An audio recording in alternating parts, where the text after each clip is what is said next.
Here with us on MorningAtNTV. We're not only a breakfast show, but your companion Monday to Friday, and I'm glad you have stuck with us. For those that are just joining us, welcome on board. It's always our pleasure to have all hands on deck. And the topic that we are going to be discussing right about now requires that all hands get on deck. Policymakers, key stakeholders in the private sector, captains of industry, bureaucrats, technocrats, but most importantly, you, the citizen out there who pays the tax, you who needs the services that these taxes are supposed to occasion in our communities. So you've got to pay attention. This particular discussion is one that will look at the national budgets across the East African region and how integrated they are in order to allow for governments to work on policy harmonization. Many times we've had spats between Uganda and Kenya, the latest being again that our milk was denied entry into Kenya. But that comes with the backdrop of talks and negotiations on the same. So we are wondering, why do we have this back and forth? But that could be down to the fact that some of the policies that are being rolled out on the other side of the border may be different, or may be ahead, or acting within a slow pace with regard to what we are doing. So that harmonization is pretty much important.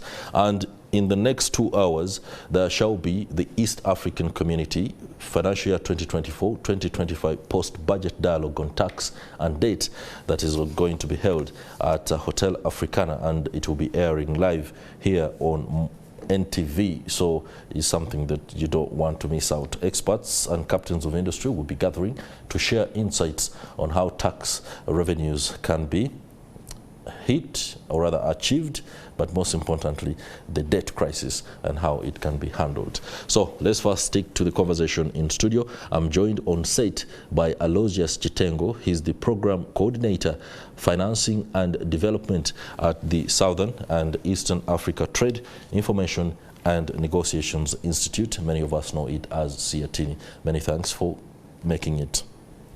Thank you very much. I want to thank NTV for the opportunity and for the time to be here with you and to discuss the key issue or tax-related matters, and if you are seeing what is happening and what happened in Uganda and what is happening within the EAC, especially in Kenya, you can really testify that actually tax is something which needs to be considered and taken carefully. I'm Aloysius, as the presenter indicated. I'm Aloysius Chitengo. I work for CIATINI, Southern and East African Trade Information and Negotiation Institute. All right, we are honored, and of course it's always a pleasure for Nation Media Group to be able to hold and facilitate some of these dialogues, to be able to inform policymakers on how they make key decisions. Shortly, I'll be going to Kenya, and we discuss that particular raft of taxes that have caused tension, and these are taxes that are directed at goods that the average person does consume, especially in Uganda, and it's what is riling most of the protesters, hence the kind of violence that we are seeing. But first, the East African Community Post-Budget Dialogue on Tax and Debt. If you don't mind, CIATINI is at the helm of organizing this particular dialogue, bringing together experts and government officials to discuss the way forward on how the great questions of the day regarding tax and Uganda's burgeoning debt can be dealt with. If you were to tell us exactly what is going to be happening, what should we look out for? Thank you very much. CIATINI is part of the, we call it the National Budget Month members, where you find Minister of Finance, Uganda Revenue Authority, Bank of Uganda, and other civil society organizations who come up to popularize what has been agreed upon in the different budgets for different financial years. For instance, even last year we had this event, and this year we are going to have this event where we are trying to look at the issues of taxes and the issues of debt, because we think that these two issues and others are key when it comes to financing our budget. When you look at what we are projecting to to our expenditure for the financial year 2024-2025, the budget indicates that we are going to spend around 72 trillion. And when you look at what is supposed to be generated in terms of revenue, it's around 32 trillion. And that means that you have almost 40 trillion, which is not within our resource envelope. And that means you are supposed to borrow or get aid from other countries that are willing to give us aid, but aid is relatively lower compared to the debt which we are going to acquire in the financial year to finance our budget. So we thought that it is relevant to bring technical people from different institutions to debate and get to know what is happening and how best can we put ourselves in terms of planning, because as we are concluding, or as we concluded the budget reading of financial year 2024-2025, the process and planning for 2025-2026 has started already. So the things which we are going to debate can inform the budget for financial year 2025-2026.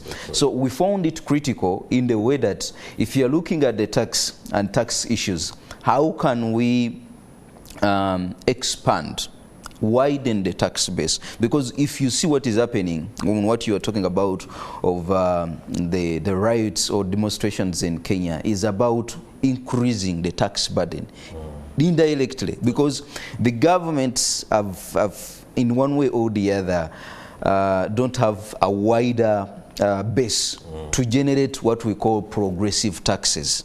So they are looking at indirect taxes, where we find regressive taxes. The indirect taxes like VAT, indirect taxes like excise duty, among others, which are supposed to be paid by you, the individual, because you cannot fail to consume those items. If you talk about sugar, if you talk about fuel, if you talk about bread, if you talk about other items that attracts the value-added tax and the excise duty, because most of the time you cannot feel them directly that this is a burden, but it is a burden when it comes to the cost and the money you have in your pocket to spend on that item. So because it is indirect, sometimes people feel like they will not see it, but when you see what is happening in Kenya, people are saying that this is too much.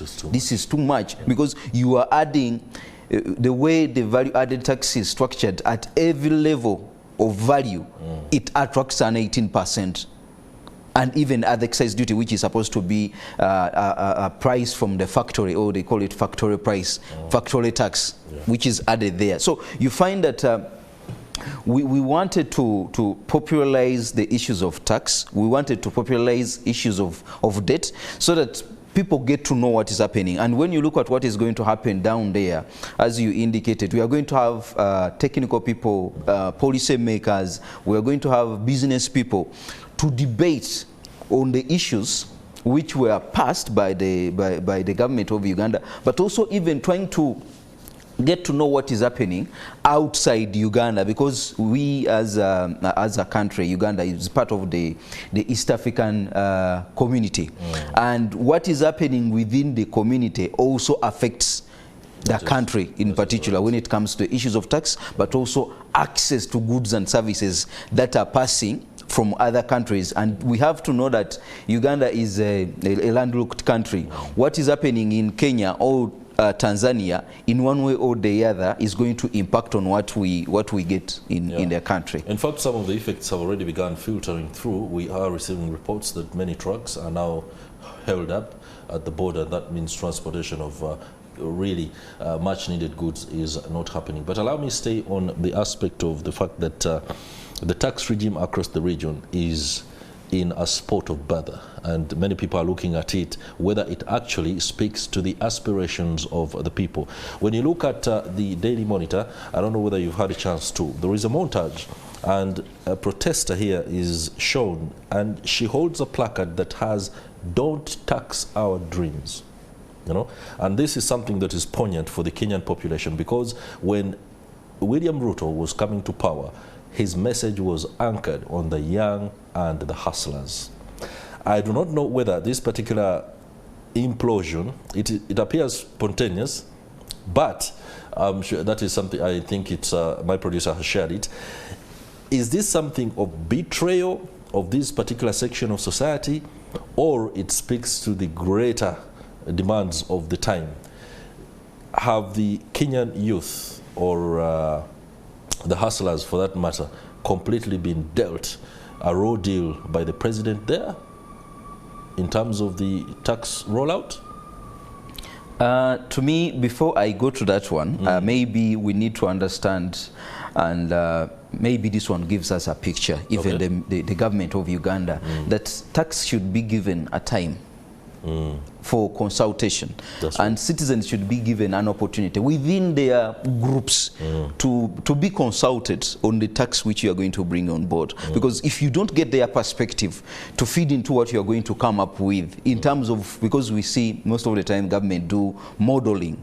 And when they are modeling, they look at, okay, is this one possible? How can we generate more revenue? If we are using this model, will it give us a good result when it comes to the tax we are going to collect? So in one way or the other, you might find that what is happening in Kenya is, in one way, indicates that the tax measures which were passed were not relatively consultative in one way or the other. Because if they were effectively consultative, and before even I got that question, we have been, at least under the civil society, we have been saying, okay, we know that it is relevant to do reviews and amendments of the tax bills to fit into the market trends and the changes in the environment. But can we give it a good time so that the people, like for instance, the investors, can have tax certainty and understand that, okay, if I'm going to Uganda, the taxes which can affect my business are given at least a period of time. I'm certain that when I'm investing in this business, I'll be in position to pay this amount of tax, and at least for a given period of time. I can just give you an example of what happened with OTT. When we are saying OTT is big, and said, okay, let us change it, and they changed it to internet data, and it became worse if you can try to compute. So in the area of, is the tax supporting? Because tax is supposed to be a tool for development.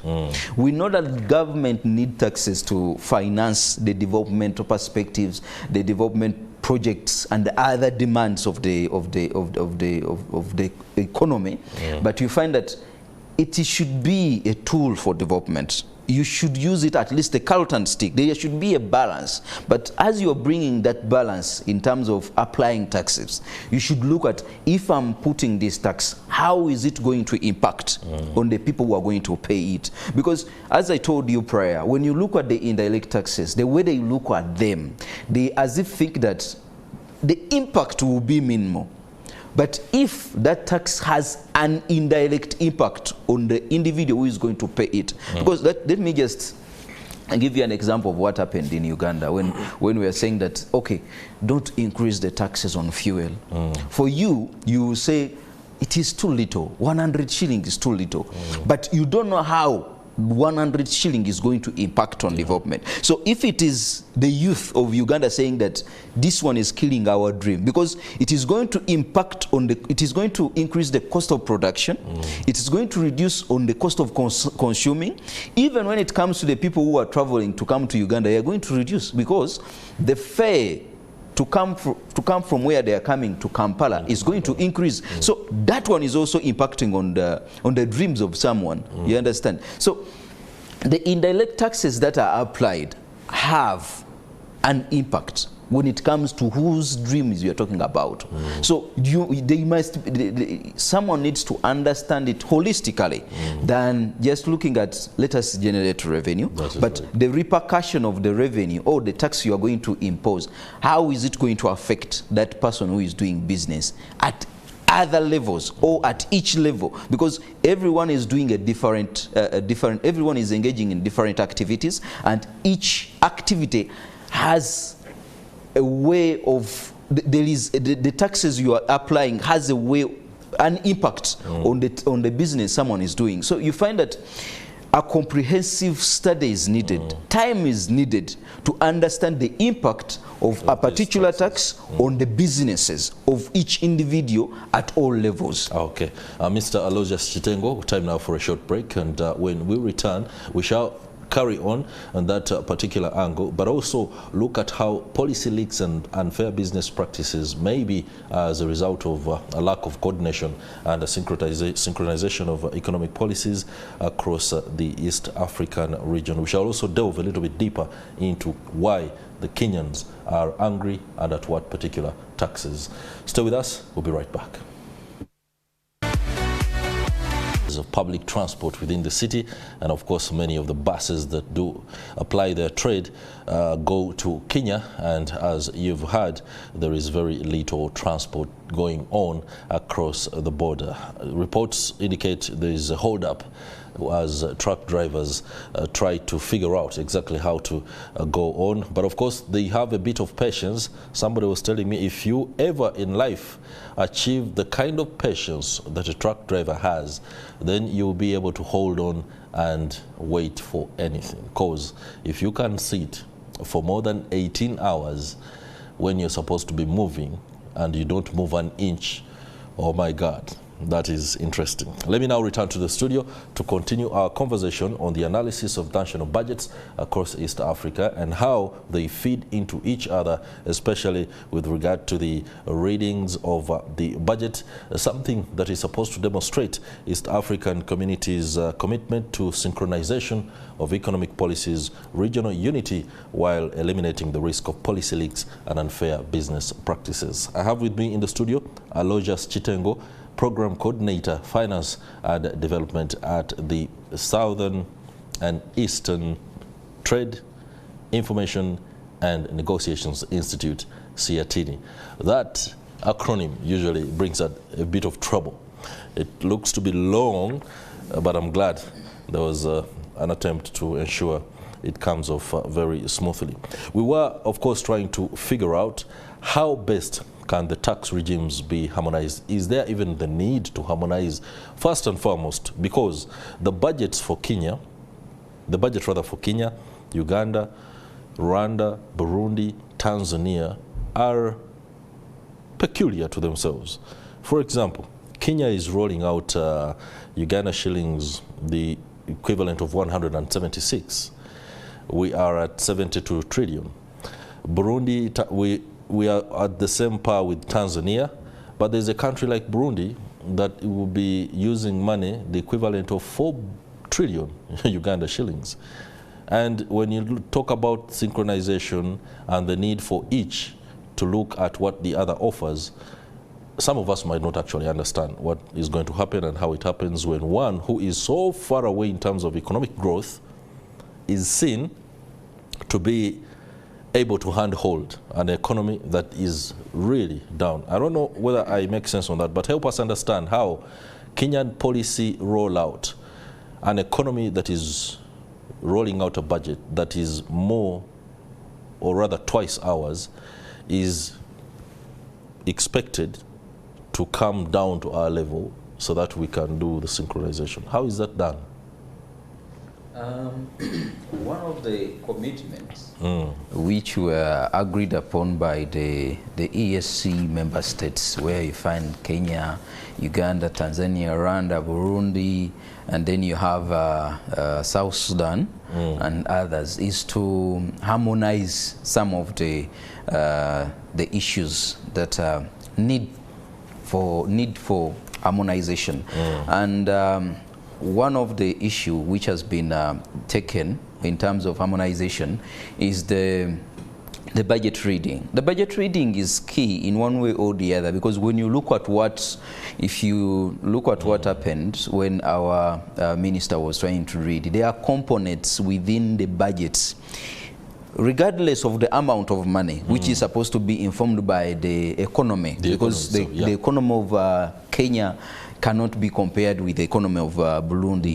Yeah. So you find that their amount of money is the amount of the budget for a financial year for Kenya is bigger than that one of Burundi or Uganda. But there are some components, and some of those components are the taxes.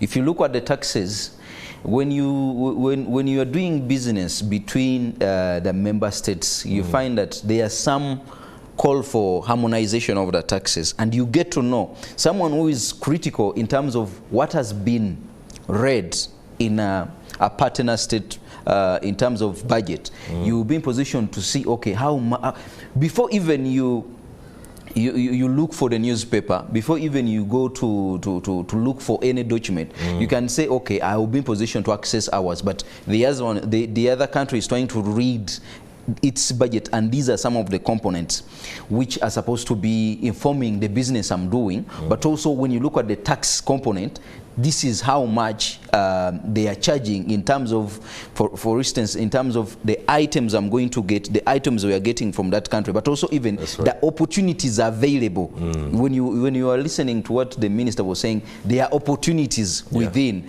So if someone is curious or interested in doing business in the other partner state, you can penetrate using the information being provided while they are reading this budget. But that is one of the first component of harmonization. And when you look at it, for it is a bit easier to be achieved. The other big component is on tax harmonization. Yeah.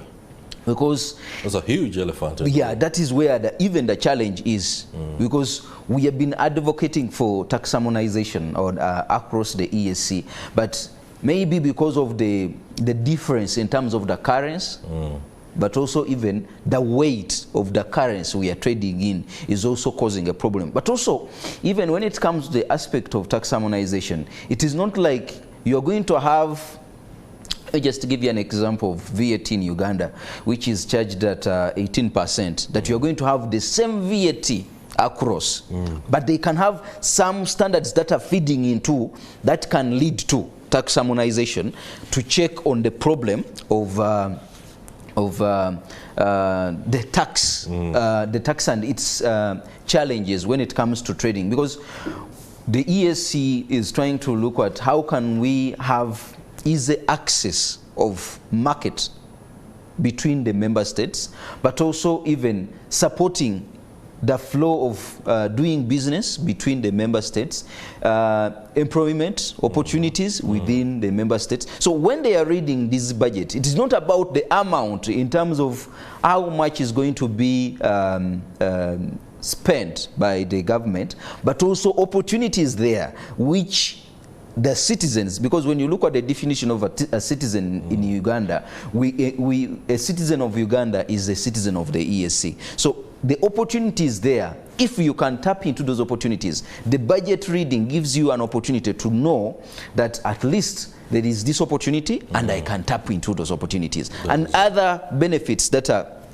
are intended when they are reading the budgets. But the issue is on some of the key components which we think that they need to be harmonized when it comes to effectiveness of the EAC integration, because that's what we want. We would love to see that we have that integration which is working hand in hand, not just having others, because the delay in harmonizing some of these tax issues is causing trade distortion in one way or the other, because there is that component of, they call it the race to the bottom. Because, for instance, when you look at what is happening on the current debate of the taxation of the digital economy, Uganda is saying that, okay, we are going to tax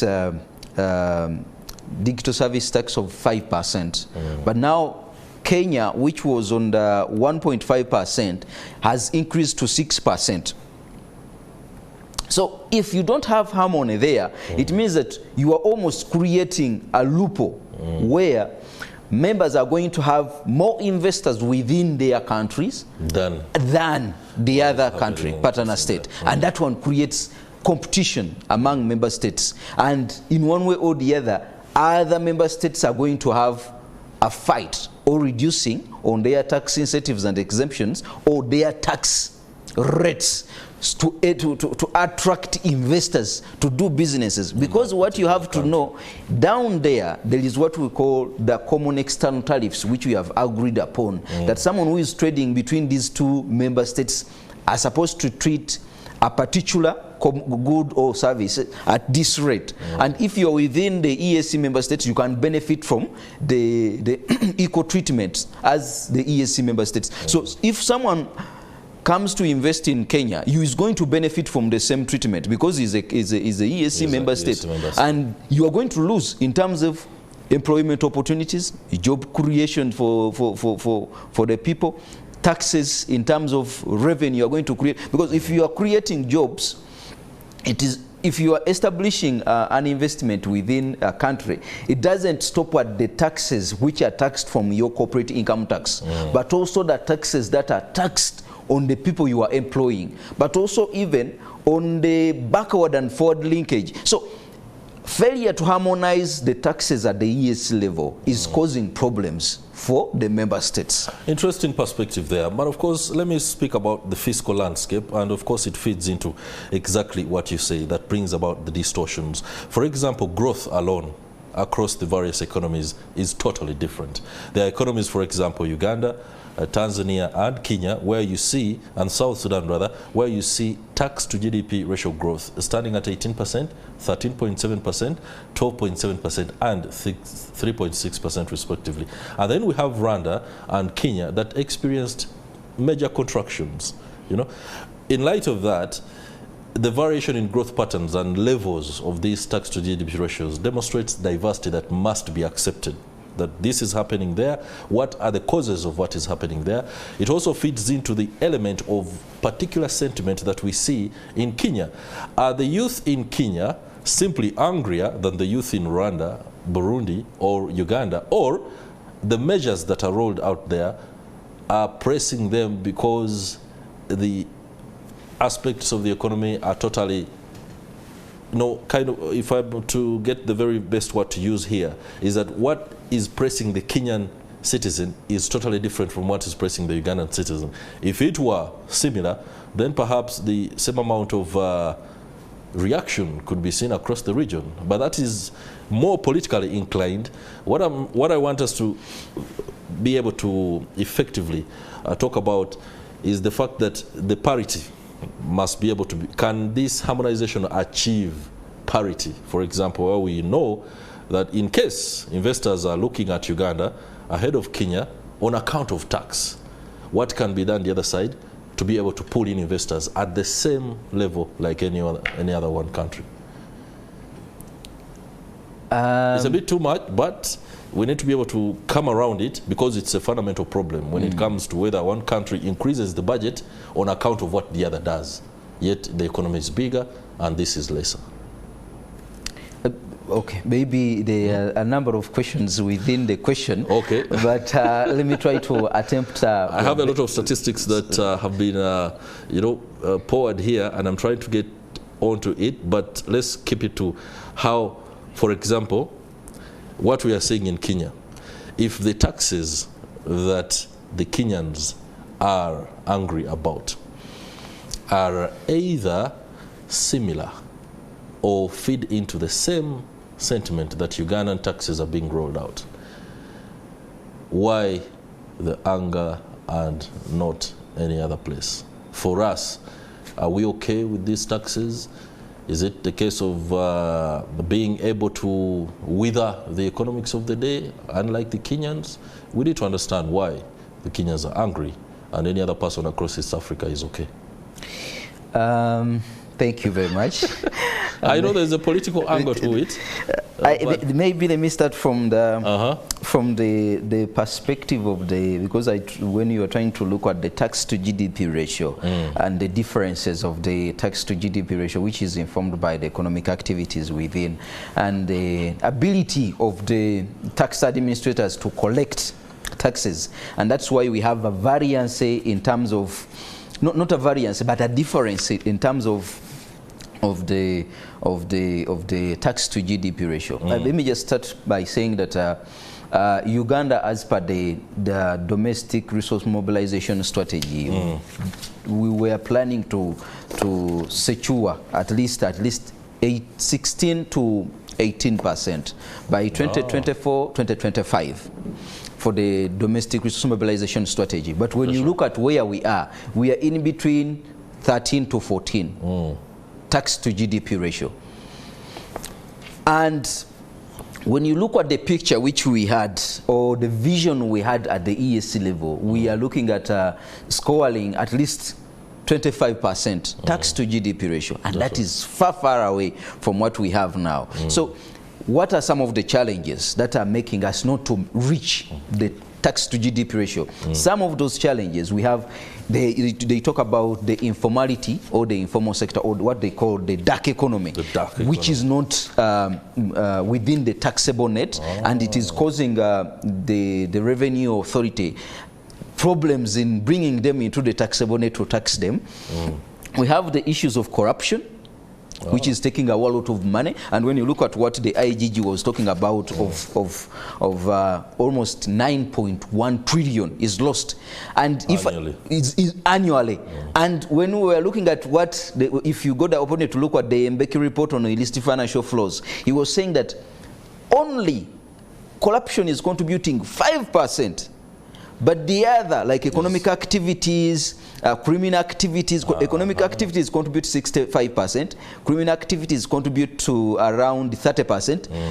So corruption is contributing 5%. But if we are losing 9.1 trillion is just corruption, that's where the problem, that's where we need to ask ourselves, how are we performing when it comes, the money we are losing when it comes to economic activities. Okay. But also, Alojas Chitengo, please. I know I pushed a lot, especially on that very last question, but that was because I had absolutely no idea that time was not on my side. I do hope and know that the discussion that will be coming up later at Hotel Africana, the post-budget dialogue on tax and date, these particular questions and any other that haven't been answered, especially on illicit financial flows, as you say, being one of the aspects that tax is being eroded as a base, one that many experts will be able to share with us. We are emboldened by your perspective on these matters, and of course we shall be looking forward to the discussion later that will be coming up at Hotel Africana. It is the post-budget dialogue, and that will be coming live on NTV.